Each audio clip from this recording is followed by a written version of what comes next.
Pilu driver ojol meninggal kelaparan saat antre orderan pelanggan di kedai, 2 hari tak makan. Darwin Simanjuntak, driver ojek online, ojol, yang meninggal dunia karena menahan lapar di Medan, Sumatera Utara, adalah pekerja keras di mata keluarganya. Darwin meninggal dunia ketika sedang mengantre untuk mengambil orderan di sebuah kedai di Jalan Sutomo Ujung, Kecamatan Medan Timur, Kota Medan, pada Minggu, 11 Agustus 2024, pagi.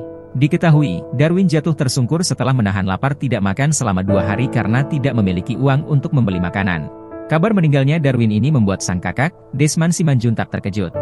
Pasalnya, Desman mengetahui kabar tersebut secara tiba-tiba sekitar pukul 10 waktu Indonesia Barat. Di mata sang kakak, Darwin adalah pekerja keras yang melakukan apapun demi bisa mencari uang untuk sesuap nasi.